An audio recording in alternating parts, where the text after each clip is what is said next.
Accepted.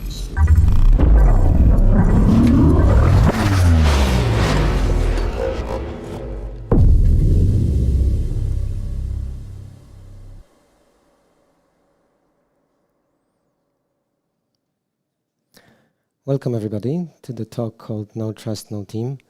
Sorry for a little delay, but this was expected. Last time with the same operator we had same issues, so this time we are better prepared. It's a different machine I'm running from. So this one, I mean, we made it. No, there will be no stop during the presentation. So as probably you know, the presentation is called, No Trust, No Team. And today we're going to focus on how in the agile world I use some of the techniques to actually build trust within a team.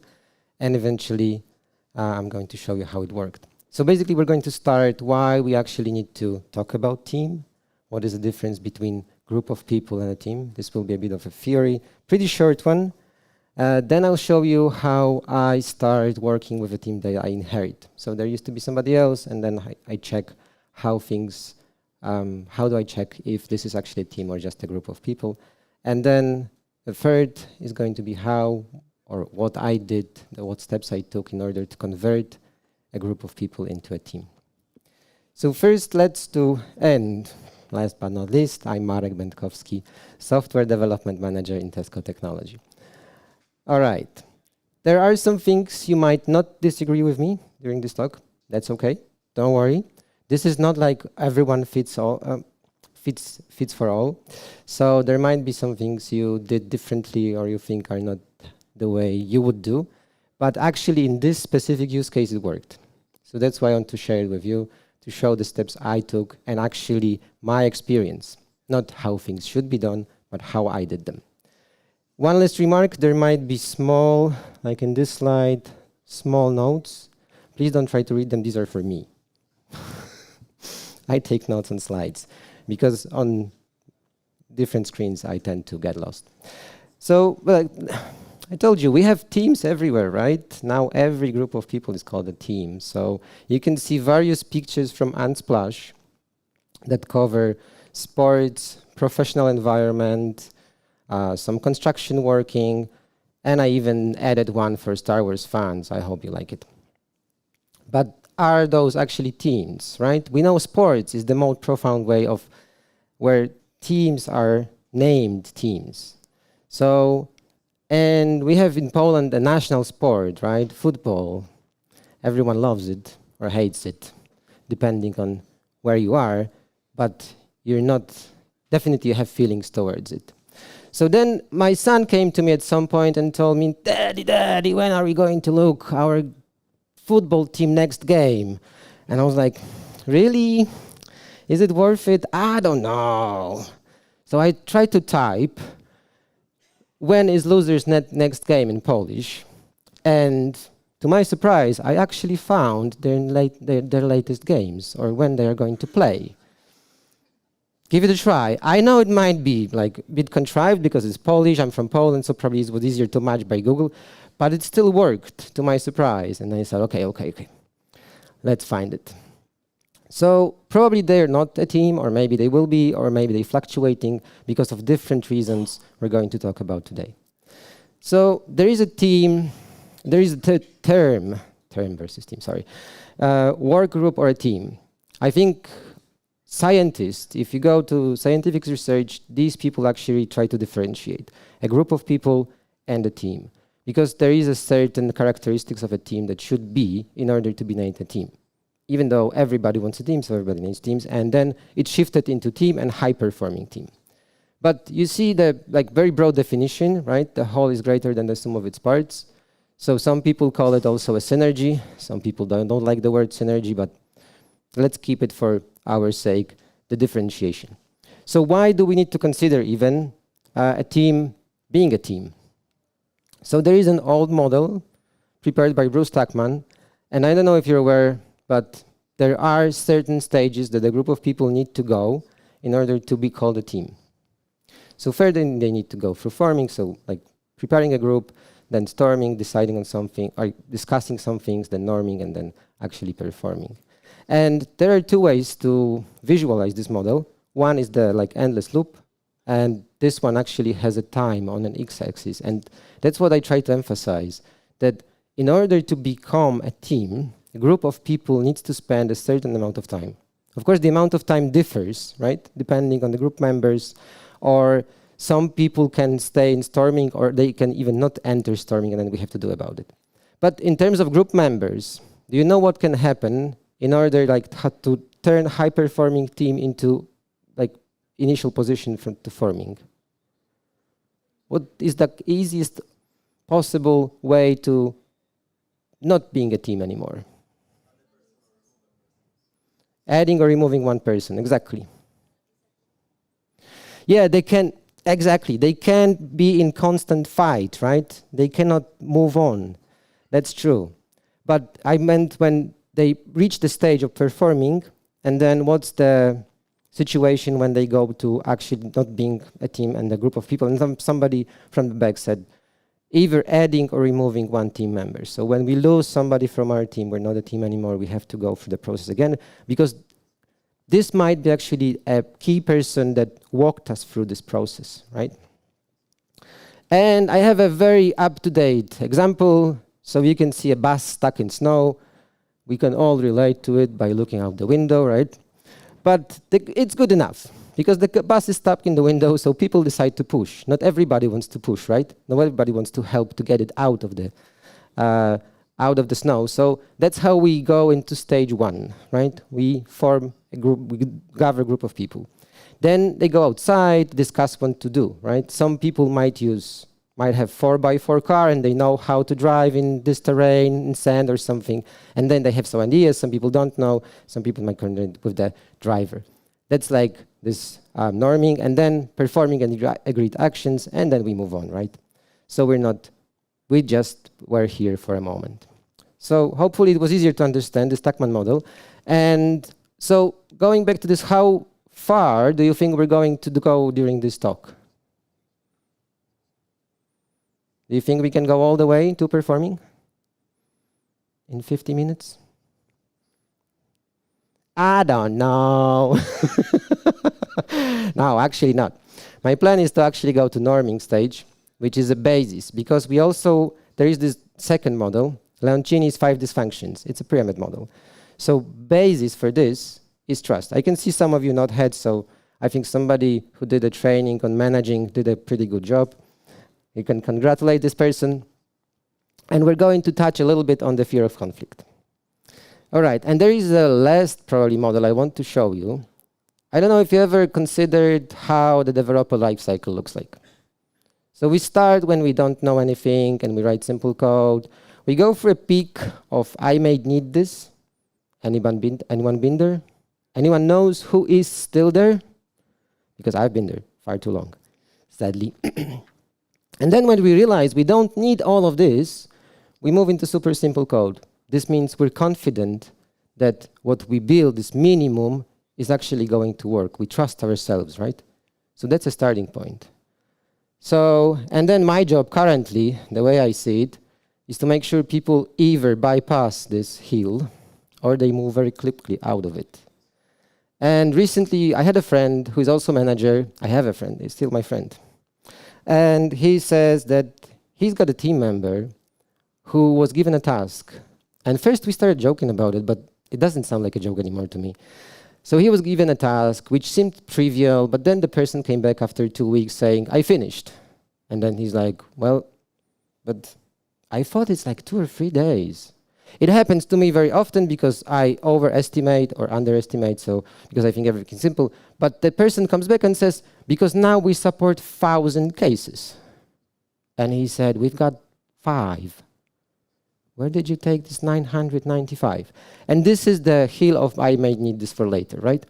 We want to avoid it, or we want to move out of it as quickly as possible, because some people tend to be promoted into architects. Luckily, I never was, because then everybody would be in trouble. All right. So this is where we start our journey with trust. So we went through different stages, right? We know already why trust is important to build a team, and we know how developer can build their self-confidence and trust in themselves. But what is trust actually? Have you ever wondered? the meaning of it. So Leoncini gives two definitions. So right-hand side is the classical one, expected behavior based on previous actions, and Leoncini tries to revolve it around it a little bit into actions based on good intentions. So the things we're going to work, like the team assessment and then building trust, are going to be based on this left-hand side. Yes, it's still for you left-hand side, okay. Part of this diagram or this slide, which is going to be based on good intentions. Because in my career, I've seen just one person who really did not have good intentions, so I think it's a good assumption to have it. But also, I don't know if you ever considered that trust means vulnerability. So people need to, there was this project Aristotle conducted by Google that they found out that in order to build trust, people need to be able to show some of their personal information, not just professional. And then for people outside, it may seem like a very chaotic discussion.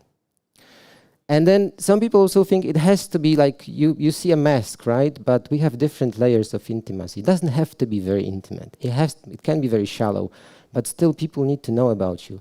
For example, I learned recently that one of my team members does drifting. He bought BMW 3. So I constantly ask him, because it sounds interesting. You guys, you are a programmer and then you go drifting. He went into some session and then, come on, show me some pictures. Let's see it. It sounds like fun, right? But some people think they have to share a lot. All right, so this is like first part of what we think, or what I would like to start with, like the theory behind work group and team, and then why trust is important and how we define it. Next, we're moving on to how I start with a team assessment. So team assessment is also a process when you start and you have to find out if the group of people works the way you want to. And there are 4 areas I check. So one is quality of meetings, then there's project documentation, then there is repository settings. I don't code that often anymore, but I can. So repository is an important piece of advice or knowledge for me. And then one-on-one meetings. What do you think about this project? So what do you think can go wrong with meetings? Everything. And I can tell you, there is even a special leaflet that was done by pre-CIA agency in Second World War to tell Axis citizens what to do to destroy an organization from within. And part of it is simple sabotage field manual. The reason I'm giving this on the slide is that I very often hear people telling, oh, you know, this guy is constantly talking about himself. We don't do anything professional. Point number 4 or 3, no, 2, right? Underlined. It doesn't make sense. And then I sent it to him and he says, oh, okay, this is everything we should not do. So, you know, the people who are in the organization are not that creative because it's been defined like anti-patterns a long time ago. So we don't need to invent it. It's just we have to do the opposite. Don't worry. These are like the 5 things I brought up because they seem something I know from my experience. Some things I'm not proud of, but I did some of those. So if you see something that you do, don't worry. Nobody's perfect. We just need to know how to avoid it, right? And it's available online, so there's no QR code, no link. If you type simple sabotage manual, you can write it, you can read it. It's an interesting lecture.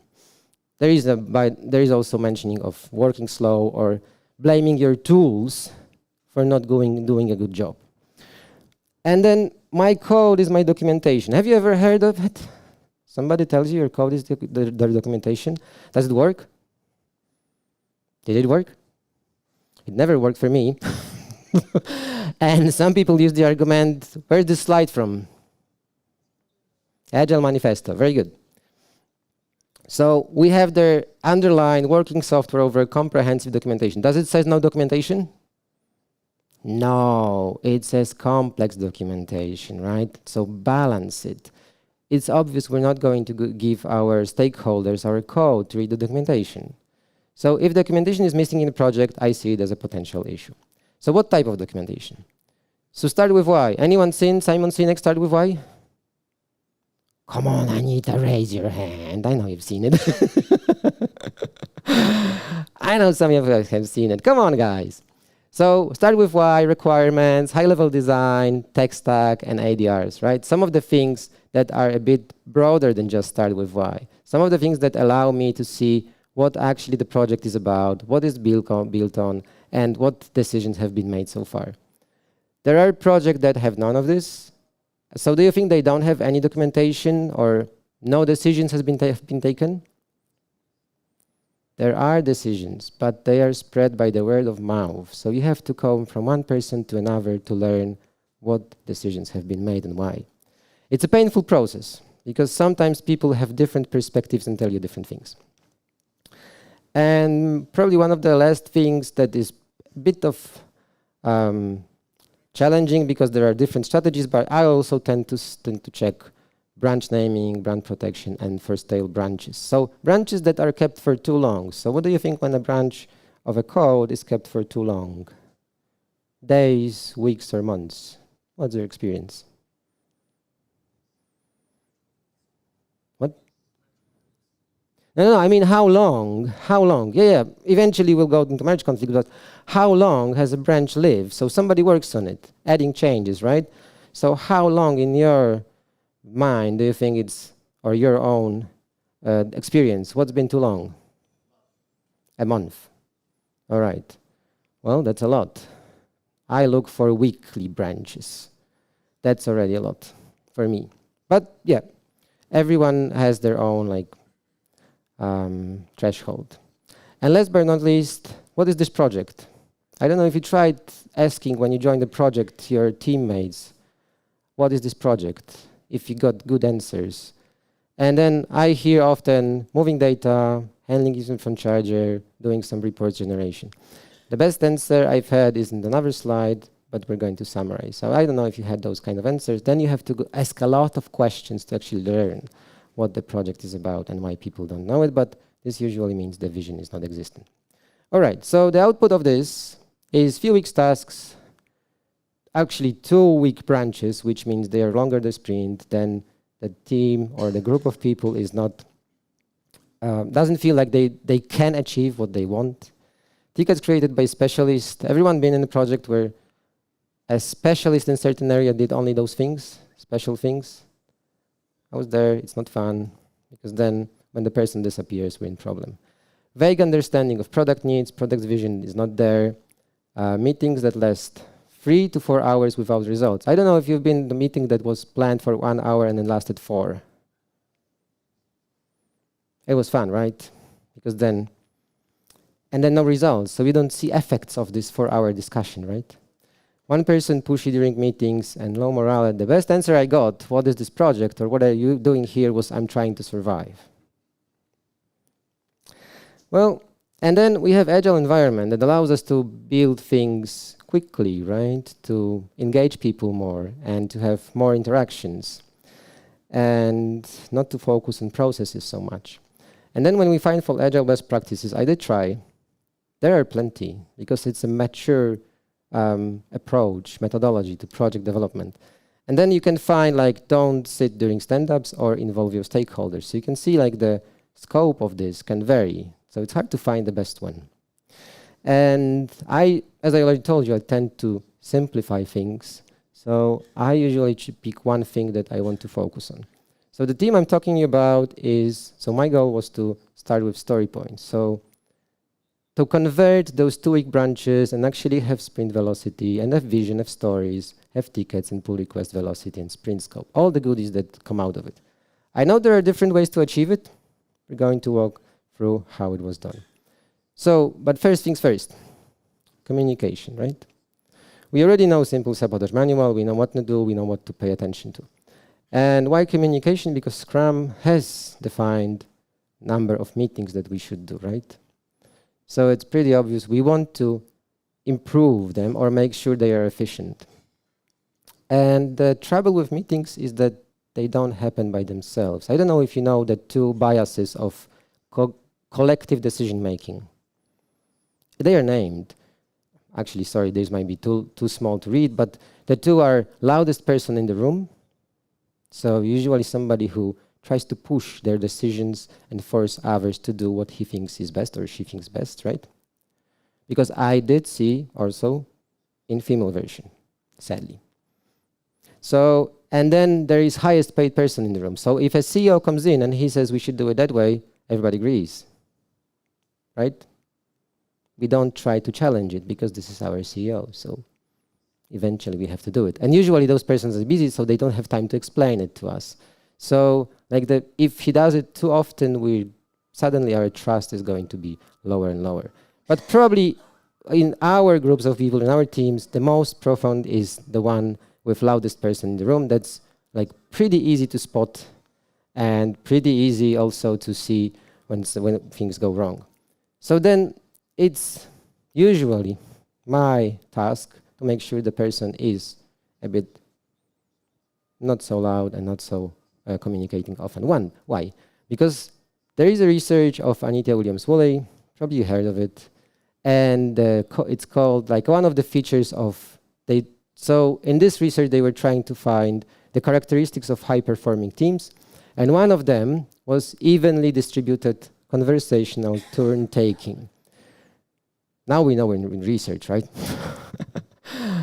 What does it mean? So it means that everybody gets a chance to talk. That's why we don't. You've seen in the sabotage manual that a group of people to decide if you don't want them to make the decision is at least 5 or more, right?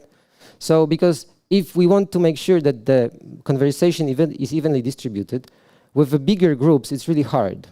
We might have trouble to actually give people time to talk or raise their concerns, ideas, or talk about what they think. So this is one thing. So if we see somebody who talks a lot and tries to push decisions, this is a good mark that there is a trouble with communication, and probably the person does not trust everyone else to make decisions on their own, or I don't know. But then this is like a good sign. There was another sign that some people like this environment because then they can hide behind this loud person and like talk nothing, which is also bad. Everyone should be able to talk. By the way, do you know where this picture comes from? Yeah, Ollie, exactly. And then second thing is social sensitivity. So the research was about making conclusions based on facial expressions. So social sensitivity, empathy. So what would you say based on this, how the team should be built in terms of different representation? So who should be included? Who is more empathic?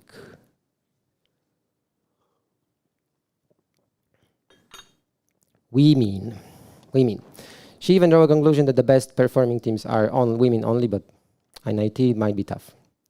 And it's not related to the intelligence of the group members. So if there are people here who think they are the smartest person in the room, sorry, it does not affect collective intelligence, so how the team is built. It's rather based on if we can make everyone trust themselves, right? And then there is about meetings. I don't know if you're aware of it, but a good visualization of what can happen, and it can happen during a meeting, for some of us it does happen, is that our brains shrink. So our modern brain, which is cognitive and all the higher emotions, can be disabled. And there is no red sign warning. So we wouldn't even know it's been disabled. And then this happens a lot when people are under stress. We practice our conversation, we practice our talk, and then we go there and you see, okay. I was in a talk when I was talking, and then I had problem with my voice, and an organizer brought me a juice, but I was on the stand, and he put it there. I didn't notice. He didn't want to disturb me. So it happens to all of us. And then I thought how to improve it. I saw my 2 team members who kept talking. One of them already understood the problem and started moving forward, and the other was still explaining, like trying to get the confirmation that it was well received. And I said, okay, guys, I know how to help you. Finally, I invented something. And then I found this book on becoming a person by Carl Rogers, where he writes exactly the same thing, but his research is from 1940s. And then again, it turned out I'm not so smart. Sorry, so you have to wait until the person confirms that the message that's been sent is understood, and the person knows you understood it properly. It's so simple. I don't know. I'm impatient, so I usually tend to move forward pretty quickly. And I have to, with this rule, I know, okay, wait, you have to first confirm, right? You have to first the person let know that you understood what's been talking about. So again, I'm not so smart as I thought, but at least there is a very simple tool to overcome my limitation. When I see I'm tired, I cannot make good decisions, or I'm impatient, I already know, okay, now I have to wait. Now I have to force myself into waiting. And that's what I told these guys. And you didn't know how it improved when they started actually confirming the message and then moving on. They started actually talking with each other. And eventually, based on this, they were able to start understanding themselves and eventually trusting. So this was very good. Simple, but so efficient. So there's another thing I want to talk about is like building transparency. In this team, there were like 2 weak branches because people thought they have to fix everything they find. I don't know if you've ever been in the situation where, no change, okay. Where there were deadlines and you sort of felt this urge to actually fix everything you find. I was there. And then Tobias yesterday was also mentioning the same thing, right? We should move a bit slower. So then I advised people to put everything into Jira. And they said, why? Because if you find something, everyone should know, and then we have meetings, refinement meetings, to actually discuss about it, right? So we don't need to move that fast. And then one day, one of the team members comes and says, but I've been working after hours. And I said, okay, why? Because we have deadlines. Then I said, okay, this time it's okay, but next time I forbid you. So you're not forced to do after hours in this project. If you are, we have to hire somebody else to improve the situation. And then this was like one of the remarks I did to reinforce the message that he has to put everything into our way of knowing by everybody. And then, I don't know if you know what the answer was. And then he says, so I don't know how to work, because if we don't fix our things, things will break. And every project I used to work for eventually broke. And then I got scared, because I was afraid this is going to be for him a self-prophecy. And he's going to take actions to actually prove me that things will go wrong. Even though we had a common backlog, there was product manager, we did regular meetings where everybody agreed on the scope. It wasn't like, oh, we don't do this, right? We don't do this, we don't need this. But it's very easy to do it, and people are afraid of it. That's why they sometimes hide it. So we had to actually go through this, show everybody that if you put it into the common repository for everyone to know, we'll discuss it and we'll start doing it. We'll make a plan how to fix it. And eventually it worked, because we were together deciding, both with stakeholders and developers, how to move on, and they trusted it. They wanted to know, to show everybody and listen everybody's opinion on how to do things better. And I told you we potentially could stop here, right? Why do we need story points? Because there is also a recent trend of no estimates. Just prepare your tickets, size them in a way that they are exactly the same, and then start doing that. And measure how many tickets you move through the system. The same metric. We don't need story points. That's basically how we started, but we didn't take the second step because it was too early to discuss things. We just had the number of tickets, but they were there. So eventually when somebody found something, they reported it, and the tickets got smaller. And we got to somewhere around the storming phase because we started discussing things. We started agreeing on things. We started building this trust and understanding within team members. So we had 2 points already. We had lots of tickets, and we were able to sort of guess our velocity based on the number of tickets flowing, right? And then we had to improve it. So we went to refinement meetings that happened every day, different than stand-ups, but they happened every day. And there are 2 ways. I was hoping for number 1, that people would prepare questions before the meeting. So then we can, move on, half an hour, okay, answer, questions answered, not answered, and then let's get answers without affecting everyone. But eventually it turned out it wasn't possible, so people started adding questions in the meeting. So what's the disadvantage of this approach, do you know? More chaotic, longer meetings, yes, exactly. But eventually it worked, because people had common ground to ask their questions, to raise their concerns, to learn other views of the team members.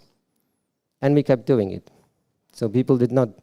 Eventually, the goal is that people can operate on their own in smaller groups, but this thing actually works. It was a bit of a surprise to me that people did not want to prepare questions during their day and make the meeting shorter. But okay, it worked. And the last thing, what is missing from this picture, is learn how to estimate in story points, so the planning poker. I don't know if you do it. Do you do hidden, anonymous, or open? So we started with open. Yeah. So probably depends on the complexity of the task, right? We started with open so that everybody has some way to learn how to do this. The disadvantage is that people influence each other, right? So it's not that it doesn't provoke discussions if the numbers are different. So then we moved to anonymous, and it actually did provoke some of the discussions. And eventually we actually got to having all the stories in story points. We did make code reviews, which were finally based on the tasks. We were able to decide what, I think, like the obvious things, right? So having story points, we can say how much we don't want to accept per story, how much we can accept within a sprint, and what is our sprint scope. Sort of obvious things, but it was a road to actually get there. But it's still not the end of the story, right? Because we might be going predictably, but we still might be going in the wrong direction. So we're not really into this finished norming, because we still need to know what the vision is. Vision is, some people say it's pretty straightforward. When you're working in a startup and then you can take a picture of your skin, send it to AI, and AI tell you if you have cancer, then it's pretty straightforward vision, right? But if you work for a bank and the bank tells you, we make rich Americans richer, it's a bit hard. At least I didn't care.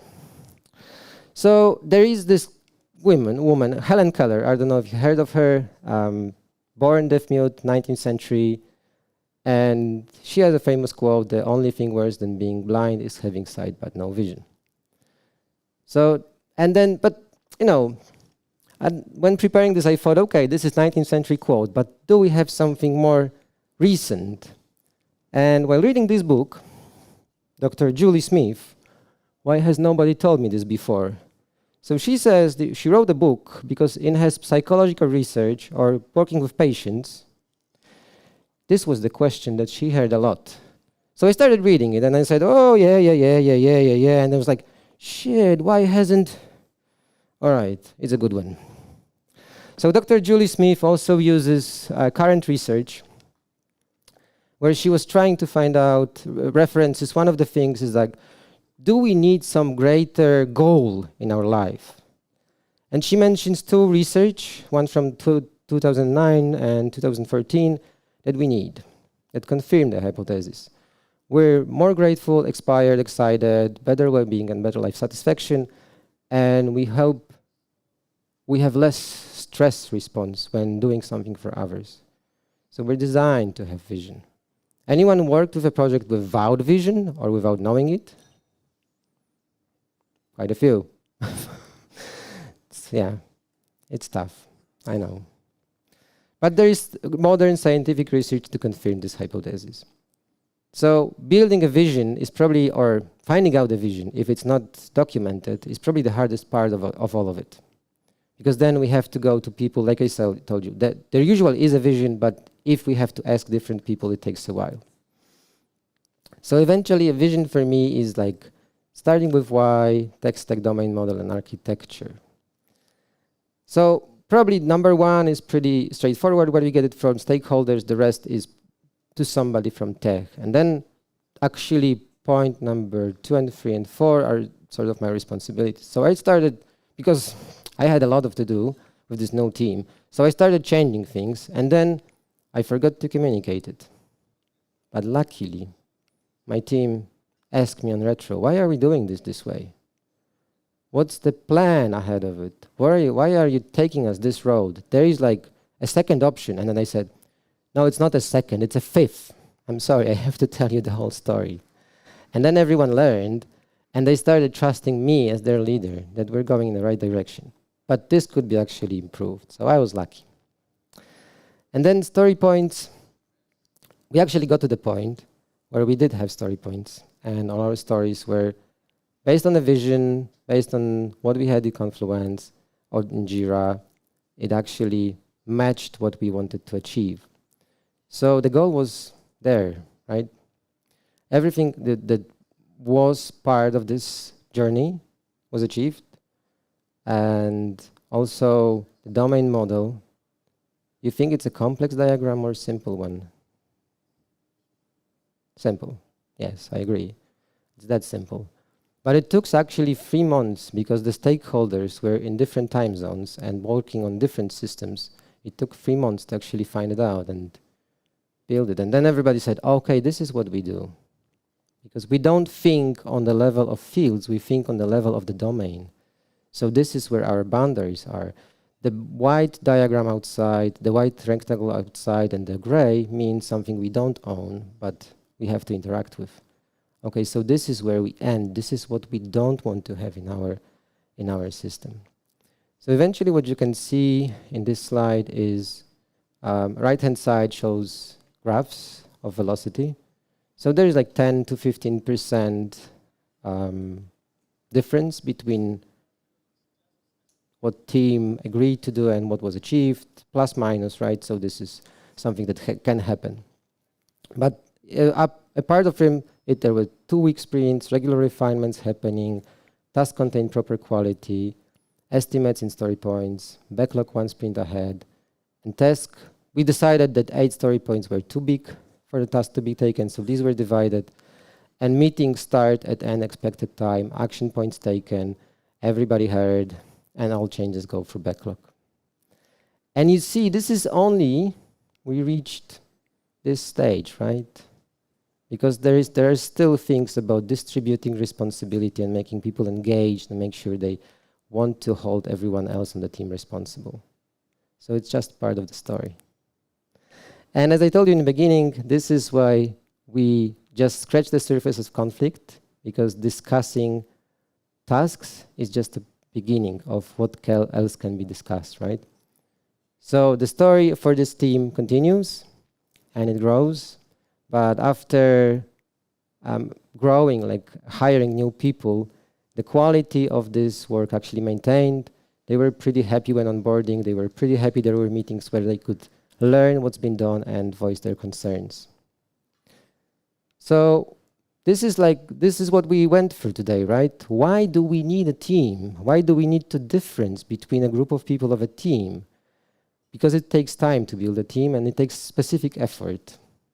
Then I showed you how I assess how these are, of course, the biggest, the easiest points to know when a team is actually not a team, when it's just a group of people. And then how in Agile Scrum environment, just by following best practices, because the end slide, I think, is probably for most of you, the obvious state, right? This is how we should work. And that was it for today. So thank you very much. Yeah.